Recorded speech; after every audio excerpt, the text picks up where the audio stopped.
Salut à tous. Du coup, j'ai participé du coup au WCQ Hénin. On était 190 environ. Et du coup, il y a eu 8 rounds de Suisse. J'ai fait 7-1 en round. Ma seule défaite, c'était contre le poteau Mehdi. Shout-out à lui. Sans sa voiture, on serait jamais allé là-bas. Et suite à ça, ils nous ont fait jouer un top 8. Et du coup, je suis allé jusqu'au top 4. Et j'ai perdu en feature match. Faudra qu'on retrouve la chaîne. On vous mettra la chaîne on vous mettra la chaîne dans la description. Mais ouais, ouais, je me suis beaucoup inspiré. Pour pas dire que j'ai copié quasiment l'intégralité la liste de Joshua Schmidt. Euh, Vous devriez aller voir sa chaîne YouTube aussi.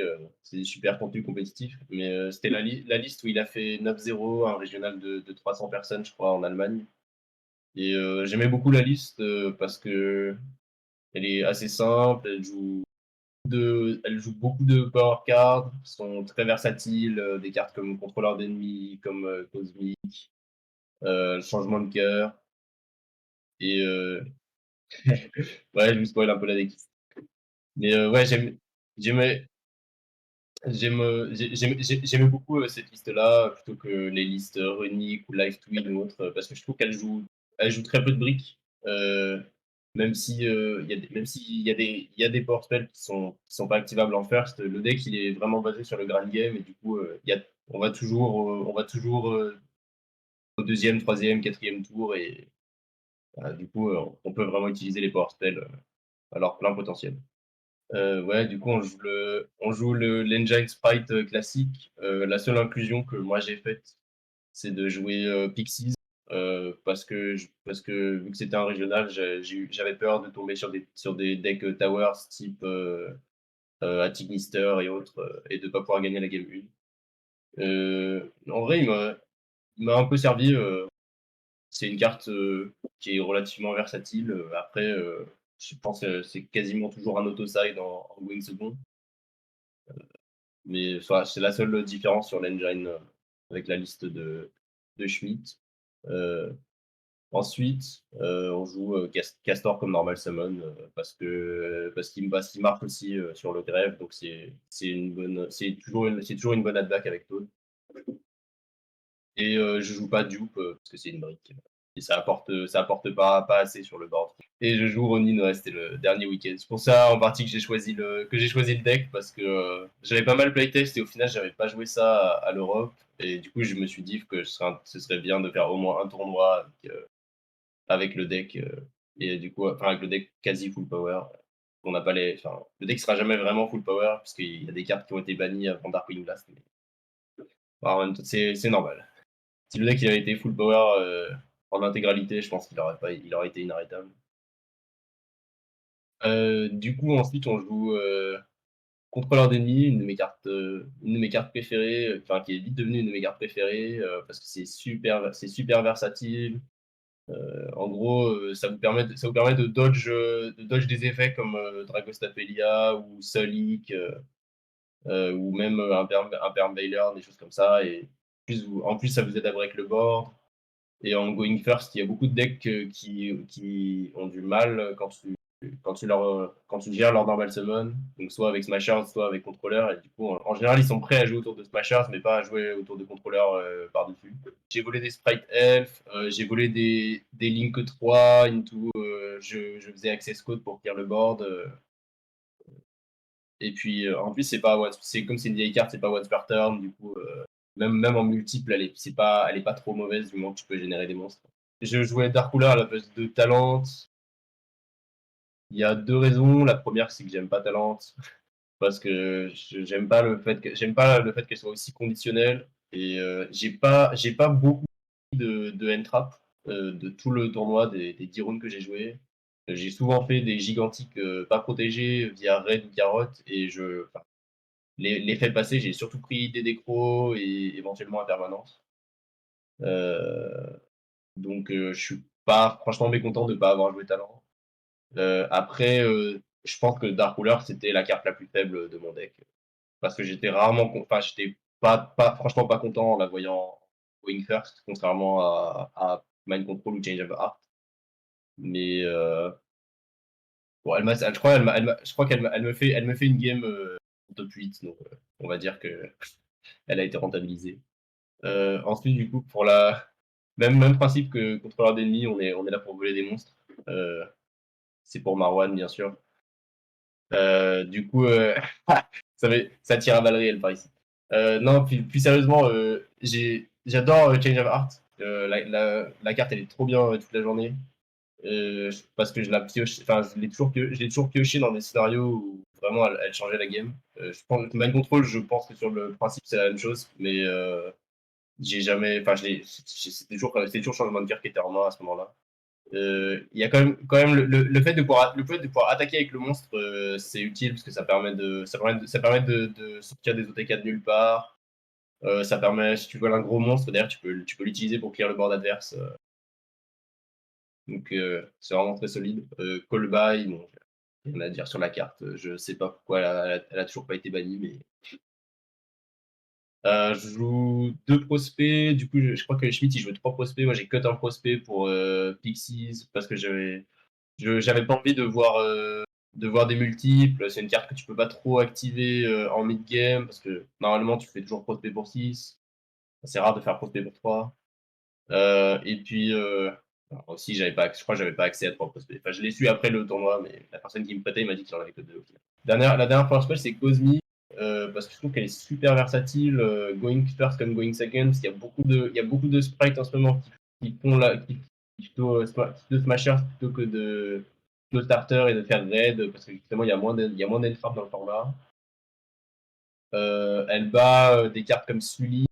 Peut forcer la trappe Patmec, ça bat Mystic Mine, ça bat un Fontaine Runique aussi. Euh, vraiment, la carte, elle a surperformé. Ça bat les brèves aussi. Elle avait surperformé en testing et elle a été très solide pour moi tout le tournoi. Et du coup, les seules entraps qu'on joue, c'est Impermécro, parce que c'est les seules entraps qui, même seules, elles peuvent avoir un impact. Parce que Imperm, ça peut bloquer.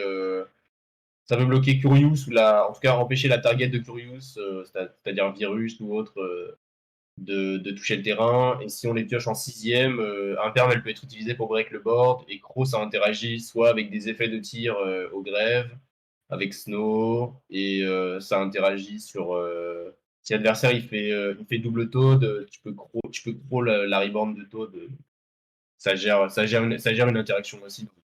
Si je pioche un perm seul et que Kid Kalos elle touche la table très vite, en général je garde ma imperm pour Curious parce que la seule chose qui me fait vraiment peur sur le bord de tir c'est Spell Canceller ou Virus. Sinon je considère que mes power spells elles sont largement capables de battre le board en plus de mon engine. J'avais envisagé Nibiru, plus en side, et au final je crois que j'ai joué Evenly à la place. Après, c'est le même. Enfin, dans l'idée, c'est la même chose, dans le sens que c'est un board weight, mais je trouvais que il y avait plus de match-up où je pouvais rentrer Ivenly que Nibiru. Après, quand on parlera un peu plus des match-up, on pourra discuter des choix qui étaient bons et moins bons. Alors, encore une fois, l'extra deck, je l'avais calqué sur la liste de Schmidt. Lui, il me semble qu'il jouait Eria et Zero Boros. Et en fait, je trouvais pas de Zero Boros avant l'event. Et du coup, j'avais beaucoup joué au début. Je jouais avec Unicorn Access parce que tu peux faire IP Unicorn et puis Access, il t'aide à finir les games. Parce que le deck, il a parfois un petit peu du mal à OTK. Quand tu joues pas Gamma Burst ou Catch Shark, enfin, tu joues pas un truc qui est spécifiquement orienté vers l'OTK. Et franchement, ça a très bien performé. Unicorn, je l'ai pas beaucoup utilisé, mais Access, j'ai volé plusieurs fois des grosses links et du coup, derrière, je les ai utilisés pour faire Access et finir les games. Donc, franchement, c'était très solide. Après, du coup, peut-être on peut juste s'arrêter sur le numéro 65, parce que je sais que ça a pas toujours, c'était pas toujours standard surtout en OCG. En fait, l'idée, c'est que le meilleur board final que tu veux faire, c'est Elf, Toad et 65, contrairement à finir sur genre Raid ou Carotte, parce que c'est le seul board qui se prend pas super poli. Et bah, du coup, tu te prends pas super poli, et en plus, tu peux le bannir pour Smashers, parce que de toute façon, il fait rien après. Donc voilà, moi je pense que cette carte, elle aurait dû être obligatoire depuis le début, elle l'a pas toujours été. Sinon, bah, Onibimaru, il a pas fait grand chose. Pour ceux qui ont vu le top 4, bah, même sous shifter, même s'il t'aide à clear le board Flunder, ça suffit pas. Mais il est intéressant parce que ouais, genre si tu fais Evenly, si tu fais Evenly que l'adversaire garde un monstre par exemple, ça peut t'aider à nettoyer le dernier monstre.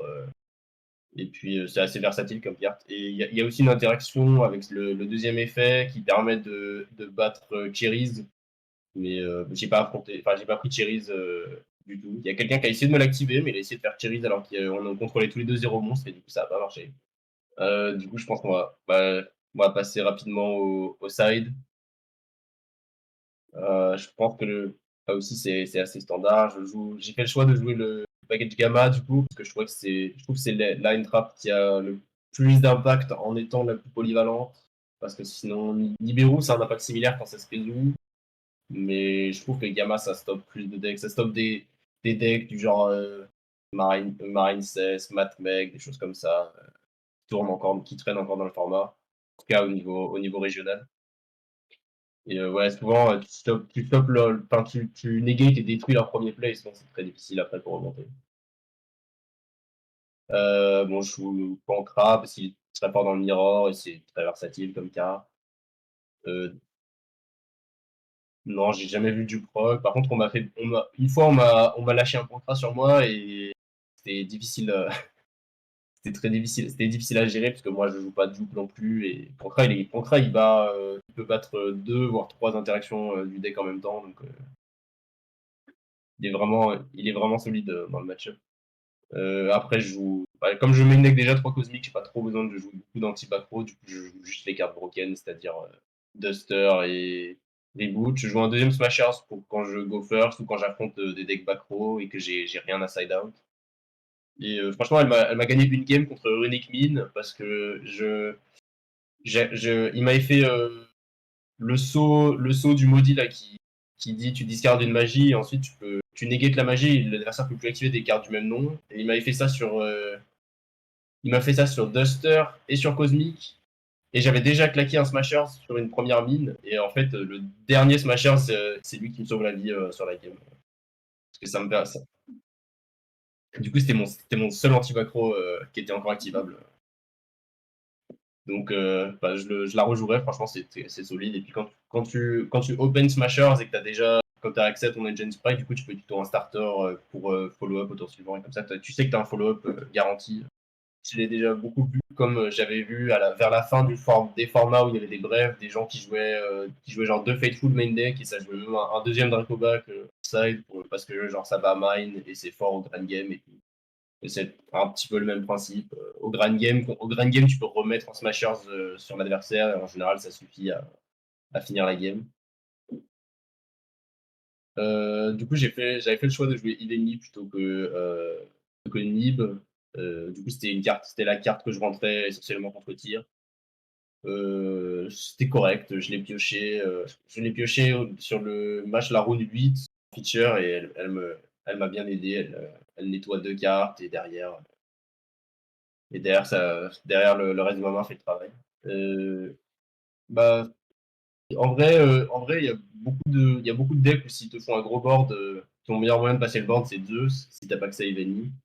Mais tu peux te permettre de sacrifier ta battle si Eveni va faire le même travail que Zeus. Et du coup, ouais, comme j'ai Access Code, Unicorn, Onibimaru, je suis capable de nettoyer des monstres en main phase 2, ce que certains ne peuvent pas en jouant. Si tu joues 0 Boros, si tu arrives à faire 0 Boros, il y a le trigger, ça marche aussi en fait. Et du coup, pour le Going First, je cherchais une carte qui battait le plus de decks possible. Et la meilleure que j'ai trouvée, c'était Summon Limit, comme Schmidt. Après, ce que j'aime pas, c'est que si tu open une main faible, si tu te fais interrompre et que tu dois Summon Limit pour stopper l'adversaire, derrière toi, tu peux pas vraiment jouer sous Summon Limit. Enfin, c'est difficile de jouer. Mais bon, je ne saurais pas juger de l'impact de la carte parce que j'ai dû la piocher 3 fois de tout le tournoi et je n'ai jamais eu l'occasion de l'activer. Donc je sais pas. Et là, Non, ça s'est jamais retourné contre moi et ça m'a jamais gagné une game contre un adversaire. Parce que ça, en général, ça se coupait avant. Et je joue une carte parce que c'est un tuner smile. Par contre, il y a eu une game où j'ai fait une erreur. J'ai fait un prospect et j'ai banni Dark. Et du coup, je me suis retrouvé après dans une situation où le meilleur play c'était de faire Dark pour reborn un sprite dans le cimetière adverse. Et je me suis rendu compte que du coup, j'avais plus ma Dark. Donc, ne bannissez pas Dark dans le Mirror. Mais non, Eria, comme j'ai pas trop affronté de sprite, et en plus, dans ceux que j'ai affrontés, il y en avait qui jouaient pas les frogs. Elle m'a pas spécialement manqué, Eria. Que j'aurais pu la faire contre Marine 16, mais j'ai pas non plus de scénario où j'aurais voulu faire 0 Boros plutôt que de faire une IP avec une licorne qui dort. Parce que si tu te retrouves au Grand Game et que tu arrives à faire un board où il y a genre IP, Toad et un Elf, toujours te remettre une carte en main parce que tu déclares Toad et du coup il reprend un et tu peux faire Elf, Reborn, Blue, Jet, ça tuto une carte et du coup ça te fait la discard à Unicorn. Je peux parler un petit peu de mes match-ups. Donc du coup j'ai affronté 3 tirs si je ne dis pas de bêtises. J'ai affronté 2 Sky Striker Mystic Mine, un Marine 16, un Sprite Runic Life Tweak. Donc ça, c'était mes match-ups de round. Et après, en top 4, j'ai affronté un Sprite Brave et Flunder en top 4. Ou communément appelé Shifter Turbo, parce que j'ai pris Shifter les 3 games. Ça arrive. Et ma seule défaite en round, c'était contre le Sprite Life Twin Runic. Je perds le dé et malheureusement, j'ai une main qui peut pas jouer autour de Smashers à la 1. À la 2, il a pas d'engine. Et à la 3, j'ai une bonne main parce que j'ai soit frog plus un frog. Du coup, je sais que je peux battre Smashers. Et j'ai aussi starter. Et en fait, il a fait une loop qui finissait sur carotte parce qu'il avait des décros en main. Du coup, il savait qu'il battait Ronin si jamais j'avais soit frog plus une discard. Et du coup, J'ai énorme mon frog, j'ai pris Smashers, derrière j'ai pris des décros sur Ronin, et derrière j'ai pris carotte sur Smashers, et c'était fin de game. Et mon autre défaite du coup en top 4, bah, honnêtement c'est juste parce qu'il pioche Shifter les 3 games, du coup je peux pas faire un board très solide.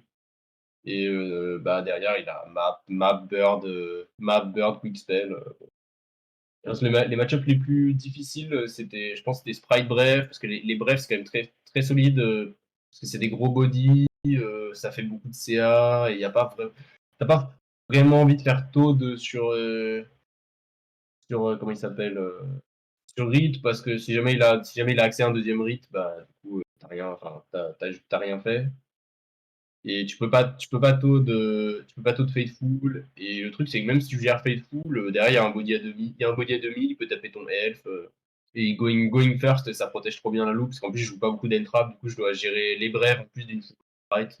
Les Sky Striker Mystic Mage, je crois que j'ai eu la seule game où j'ai vraiment complètement brillé du tournoi. Je crois que j'ai open Changement de cœur, 2 Cosmic, Mind Control et Dark Ruler, going first. Ouais, bah, du coup, j'ai pas Stern et lui, il avait un Sky plus il avait un monstre et je crois qu'il avait Engage en un départ aussi, donc c'était pas jouable. Mais bon, après les deux games suivantes, j'ai pu voir juste le fait que mon deck était au-dessus du sien en termes de power creep. Donc, contre le tir, je crois que j'ai gagné 2-0 contre tous les tirs.